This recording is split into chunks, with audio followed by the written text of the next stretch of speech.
Hello and welcome to the Public Health Insight podcast. We will be engaging in an interactive discussion of the latest public health issues affecting you and your communities all around the world. My name is Sully, and I am joined by four of my friends.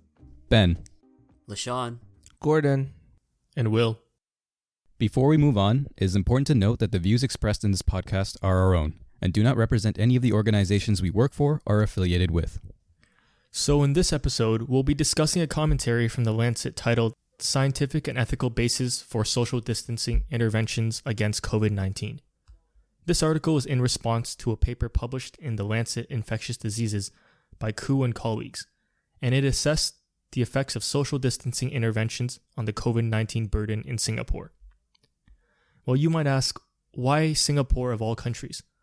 Well, Singapore is an interesting context because it was among the first batch of countries to report imported cases and has been relatively successful in preventing and reducing community transmission. Using an influenza epidemic simulation model, Koo and colleagues assessed the potential consequences of specific social distancing measures, which were quarantine, school closures, and workplace distancing. On the transmission dynamics of COVID-19, the observation was that the highest reduction in COVID-19 cases was achieved under a combination of all three measures. Interestingly, the commentator noted that although the scientific basis for these interventions may be robust, ethical and social considerations of these interventions are very complex. It is important to note that such social distancing policies must be aware of potential biases it may have against any population groups.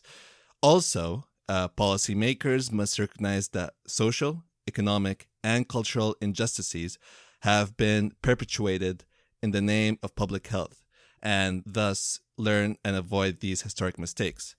So, as COVID-19 sweeps across the globe, countries and territories are quickly reacting to stop and prevent future spread and further spread of the virus. Social distancing has emerged as an effective measure to help flatten the curve, reduce cases, and overall take the pressure from our healthcare systems. Aside from the immediate health-related risks associated with COVID-19, such as deaths and severe respiratory failures, there's a plethora of social and cultural consequences. What do you guys think are some of these consequences? for a lot of people, they have not experienced anything like this, just staying at home for extended periods of time, maybe not being able to physically interact with people. But one thing I was thinking about is that how it's kind of important to remember that people are not coming into this with the same level of like physical or mental health. So with that said, some people may be already dealing with issues of anxiety, depression, loneliness, substance abuse, or other health problems, which make them even more vulnerable to being isolated in any situation. So in this case, then, what would be an alternative solution? Is there a different way of doing it to mitigate these risks then? I kind of mentioned this on the last episode, but it's like just making sure you stay in contact with people. So like that could be through texting, emailing, using apps like Facebook or Skype, or a lot of people are even using Zoom now. So I think we also have to consider kind of the time in history we're in where we have access to all these technologies, so that even though we're not physically present with people, we have the capability, or not all of us have the capability, but a lot of us do have the capability to still see and hear our friends and families from a distance. I think adding to that is more along the lines with Gordon's question of like, if they're going to enforce quarantine measures, I think the messaging should also provide examples of like how to still keep in contact with people. For example, like you said, LaShawn, not everyone would have the capacity to do the things that we often take for granted, you know, like video calls a friend or go on Skype or all that stuff. Like people of probably an older generation who are not as tech savvy may need additional information of how to access this, right? So I think that messaging should also be clear if governments are like, hey, you have to social distance, you have to go into quarantine and isolation, I think that's a missed opportunity. Yeah. And, I think we all face a lot of uncertainty with when this quarantine period will end.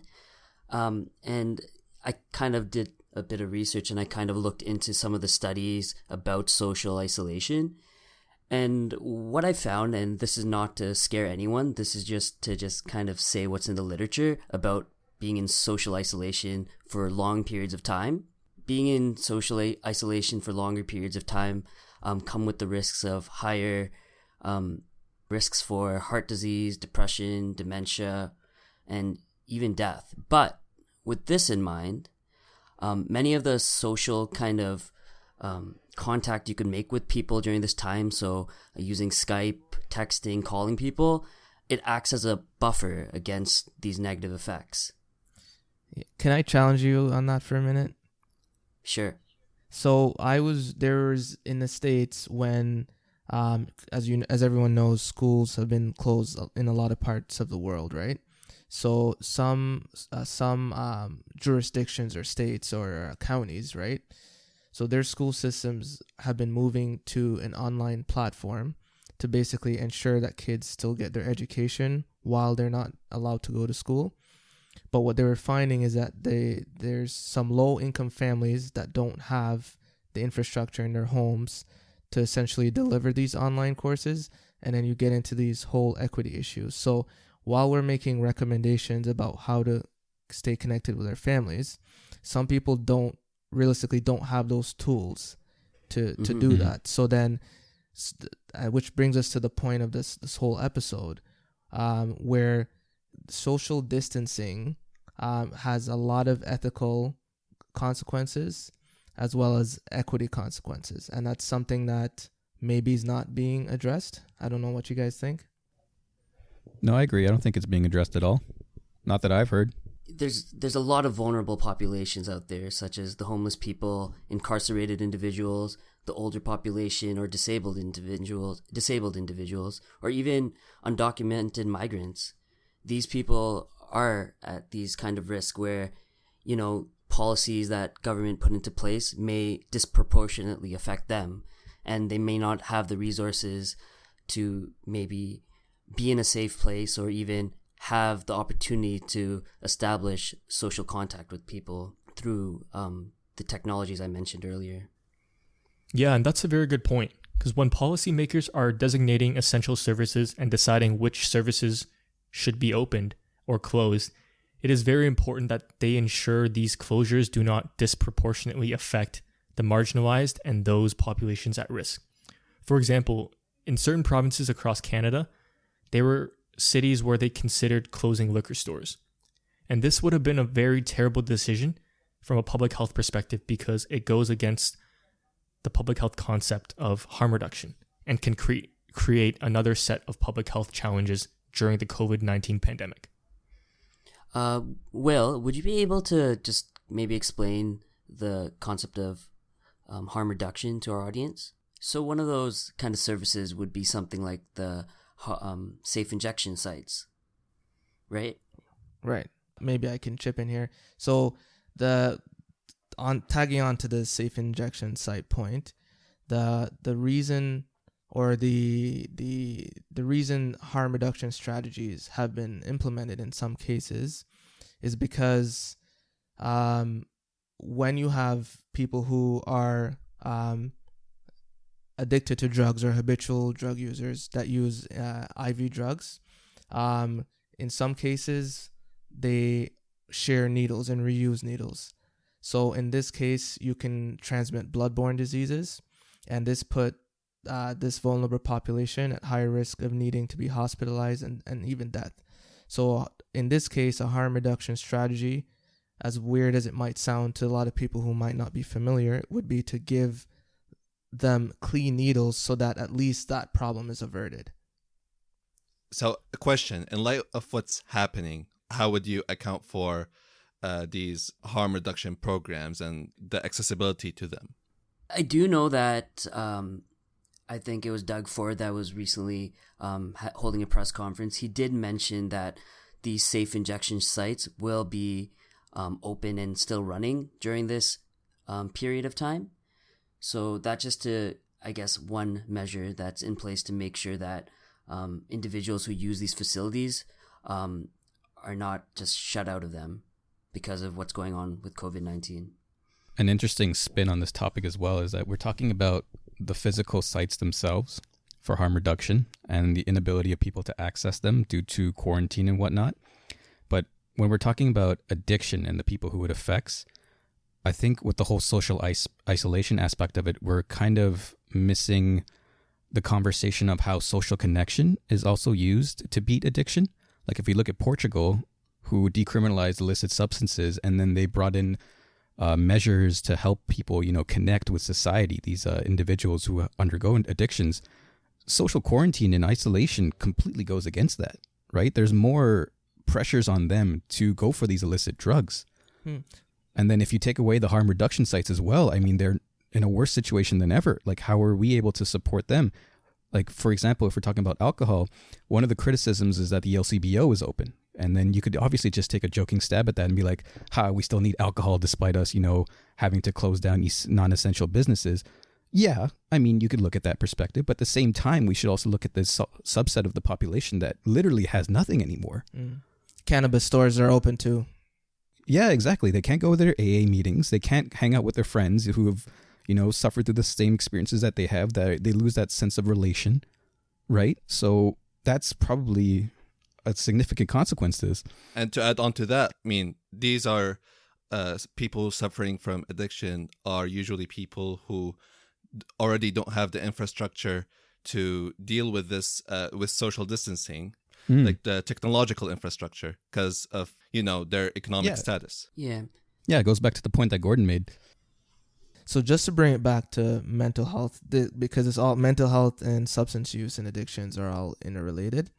So one of the articles I think Ben had shared in our group was it's happening everywhere, but particularly in England or the UK, people who are hospitalized for COVID-19, who are, getting worse and worse and worse on respirators, they're not able to have a family member visit them in a lot of cases.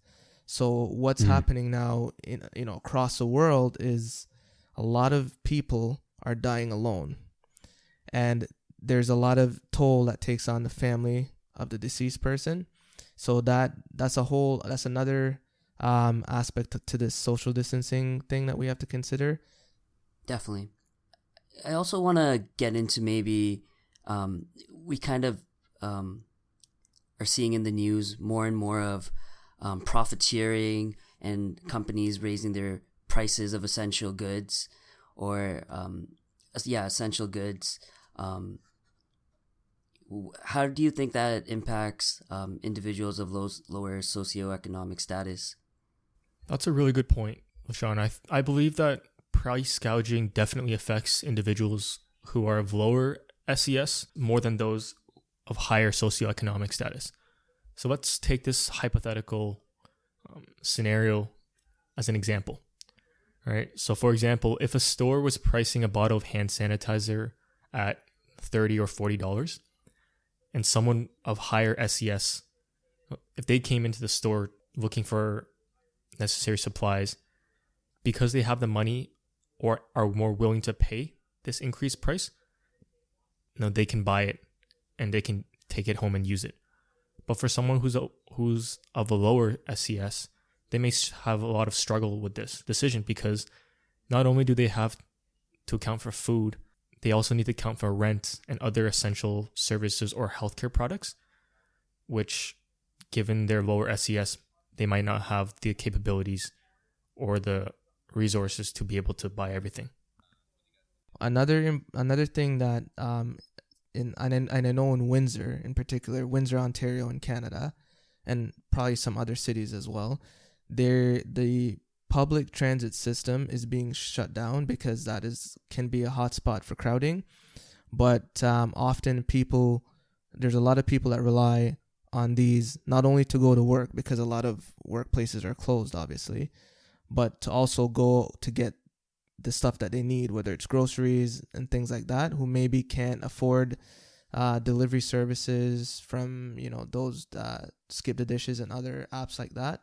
So that aspect also affects their ability to carry out their daily life when social distancing measures are, because there's no bans in place for, oh, you can't have 5 people in your car, or you see what I mean?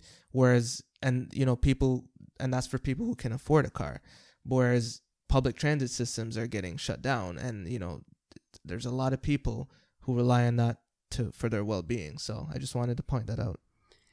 Definitely.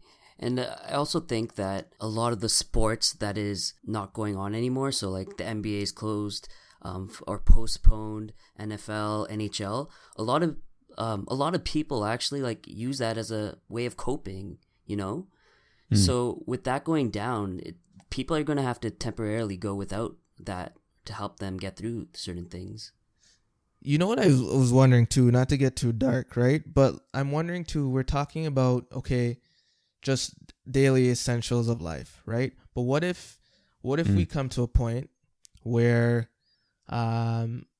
we're starting to look like Italy, where our healthcare system is being overrun, and our healthcare professionals now have to make decisions on who to save and who not to save.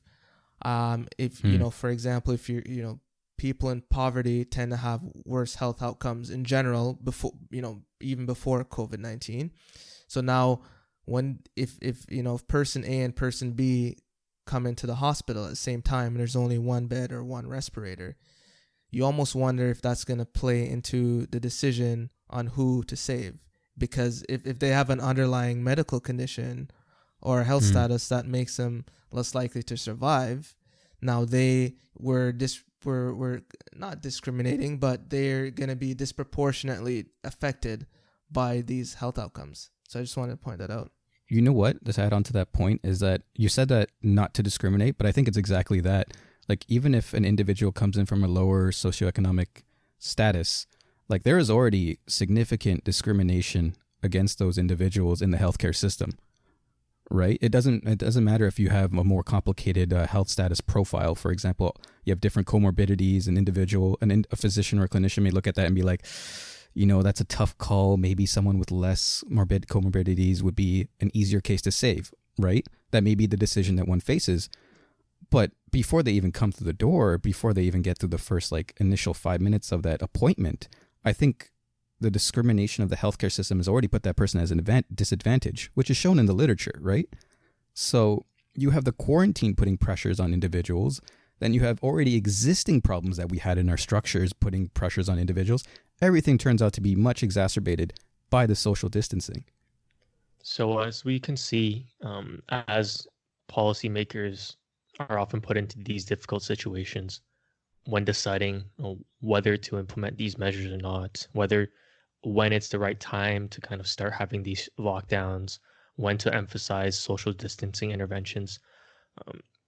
I think it's also important to recognize just how difficult it is to decide what is considered an essential service that will be open during these times, right? Because I feel like that list that we see of what's deemed essential is changing every day. Sometimes these services are opened, and then public uproar, a lot of comments, they decide to close it again. And it's just, I feel like it's such a minefield to navigate. Right. Wonder if you guys have any comments about that. Think there's 2 points that I see to it, is that if you keep it extremely open at first, then it's easier to kind of cut things down that you find that are non-essential over time due to public opinion or just reevaluating, versus keeping things completely narrow and then asking people to open up again. Do you know what I mean? It's easier to go from big to small versus small to big. Yeah, it's less of a shock. Yeah. So exactly. Imagine you're deemed non-essential. You go home. You go through all these quarantine procedures. A week later, your boss calls hey, never mind. You got to come back. What is that? That's going to get so many people pissed off. And then the second thing that I think people don't appreciate is that there's a lot of supply chain associated with just one thing. For example, groceries are essential. What does that mean? That means trucking is essential. So the groceries have to get there somewhere. That means mechanics are essential to take care of the maintenance of the trucks, et cetera, and et cetera, right? So it's never one isolated factor or facet of our society. Everything's connected. So when we hear the list of, oh, these are going to be all the essential things and you're expecting 4 or 5 things, in reality, it's going to be 30 because 30 things keep the 5 things running, right? So an interesting kind of discussion that I've noticed is that in the province of Ontario, the construction sector is considered an essential service because the premier announced that housing is an essential aspect of having optimal health. And so there are a lot of families who, prior to this pandemic, they were expecting to move into a new place or new condominiums or buildings or were being built. And so the premier has gone forward with allowing these construction companies to continue working in these settings. But there's been a lot of backlash from the actual workers and the individuals involved in this sector, citing that they're actually being put at a much higher risk to getting COVID. Yeah. Right? Yeah. Have you guys heard anything else about that? Anyone want to share anything? I did see that the construction workers didn't really have a situation that was conducive to ensuring good health for them and to minimize spread. I know that there was issues of clean water supplies, washroom sanitation issues, and just issues that you really don't want to, be around in this period of time, especially. It's a paradoxical problem because construction workers are necessary for maintaining all the infrastructure we have, but at the same time, they might be affected, as in they would go into people's homes and houses that might be actually affected by by COVID-19 and expose themselves to that harm as well. So do you think you have to make the distinction between construction workers working on like a job site, like making new buildings, or trade workers who are exposed to more person-person contact by going into people's homes? Yeah, likely, because the highest risk is when there's a human person-to-person interaction. So like plumbers and like furnace and electricians and stuff like that. Yeah, right. And carpenters. And all of that. Yeah, I mean, like for example, I browse Reddit a lot, and then I see a lot of pictures of people who had remodeling jobs being done during the time of quarantine, right? So they'll have half their house ripped apart, and they're dependent on all these infrastructures for water, gas, heat, and the job's like half done. Like they don't have anything at this point. And then they're trying to advocate for these workers to come in, and then it becomes all hectic because the workers don't want to come in, but then these individuals don't have basic necessities, and they're in a worse spot now because of isolation. So it's a tricky situation, right? Yeah, and like any decision we arrive at is going to affect people one way or another, either positively or negatively. Yeah, I do also think that, bringing this back a bit, I think that, the lack of people actually taking this seriously, these social distancing measures, and the quarantine seriously, I think it also will maybe affect the credibility of like health authorities, political leaders, and institutions, because although they're advocating for all these public health measures to be taken in place, and it's no doubt affecting so many people and changing their everyday life, if all of a sudden we have these groups of people not listening or not following the rules, you might see a spike in cases of COVID-19. And when people kind of see the spike and saying, oh my gosh, I'm social distancing, we're all social distancing, everyone's doing it, it may be perceived that it's not actually working. So in turn, it'll come back and maybe affect the credibility of these public health authorities and political leaders who are suggesting to do these things. So how can we like reconcile these two things? Right. You're saying because the effects aren't felt immediately, right? That's kind of what you're getting at. Yeah. Right. Exactly. Yeah, and it seems like this whole issue depends on how long this will go on for. Because even if we put a deadline on, say, how long the social distancing should continue for, maybe the situation becomes worse and worse. and we're just postponing that deadline further and further, and there is no resolve to the whole issue. So what do you guys think about that?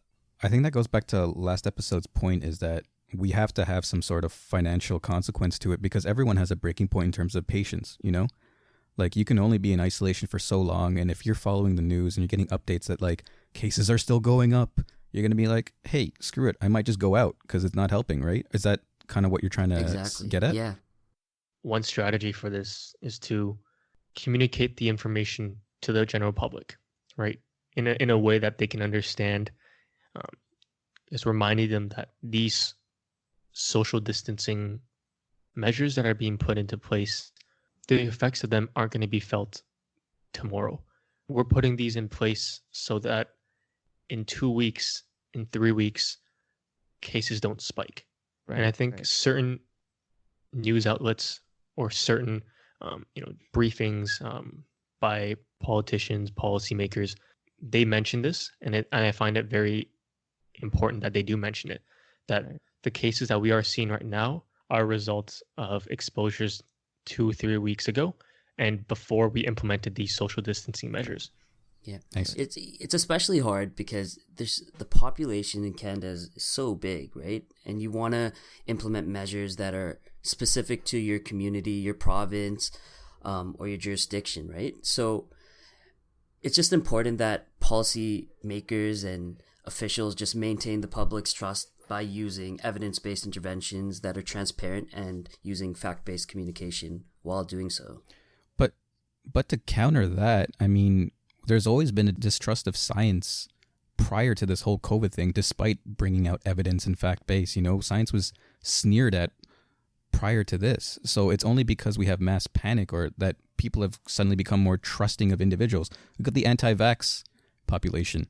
You could throw facts and evidence at them, and regardless of that, they're not going to listen to you. But now they've been relatively quiet, right? Yeah, I would say on the credibility and scientific community thing, Will and I always talk about Governor Cuomo from the state of New York. He literally has, like, I swear the press conference is like 90 minutes long every day.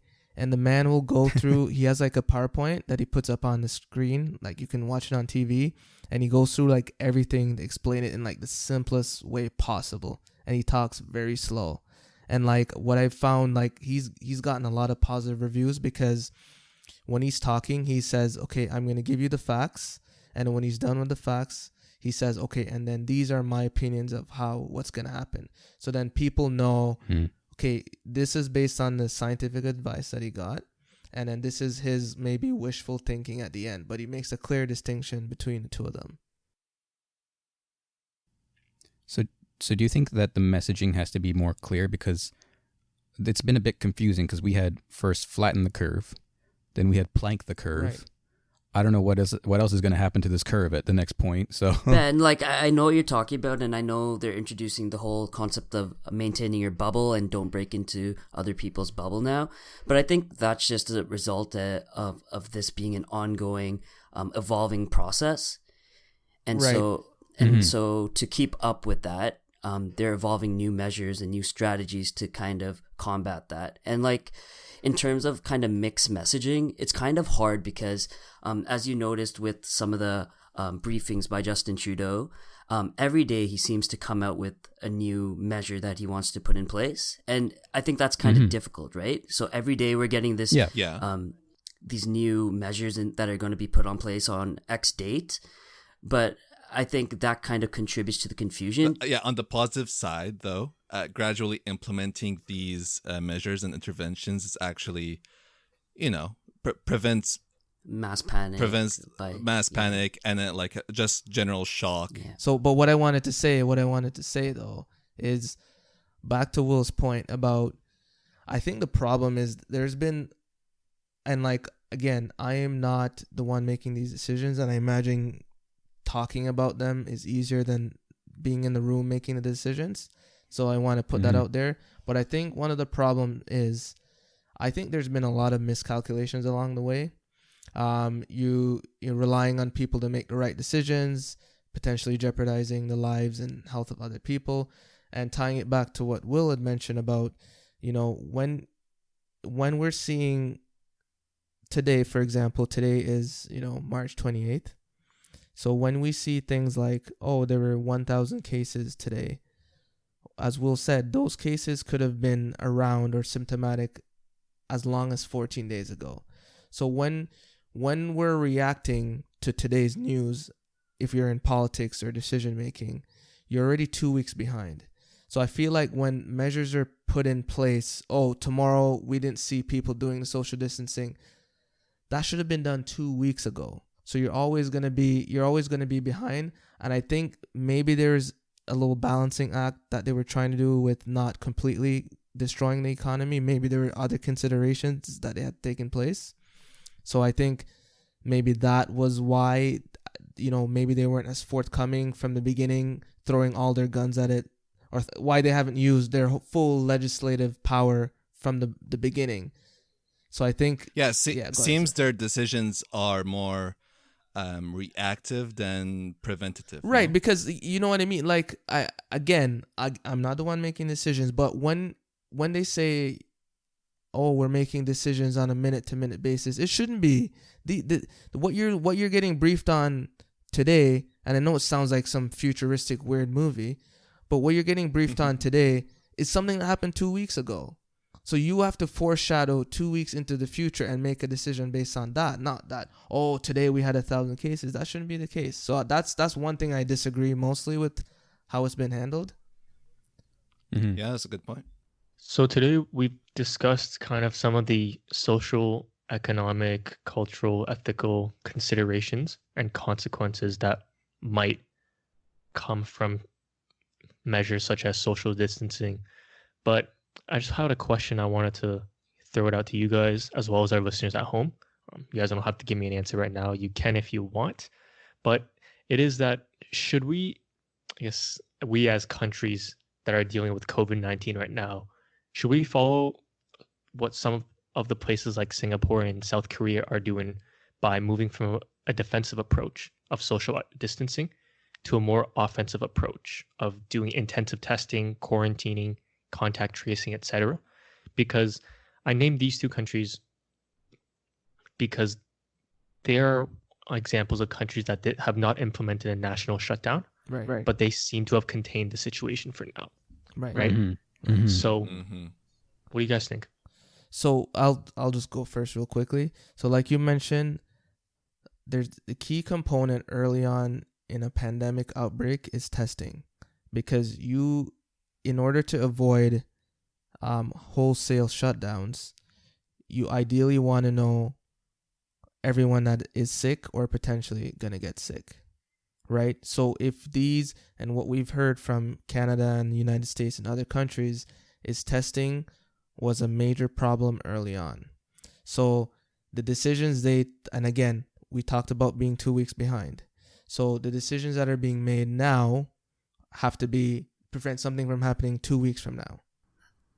I think if it was to be a point to ponder, I think we would just have to give a bit more description as to what Singapore and South Korea specifically did. Because people might be asking, hey, I heard Justin Trudeau say they have been doing intensive testing, they have been quarantining, they have been doing contact tracing. So aren't we already doing that?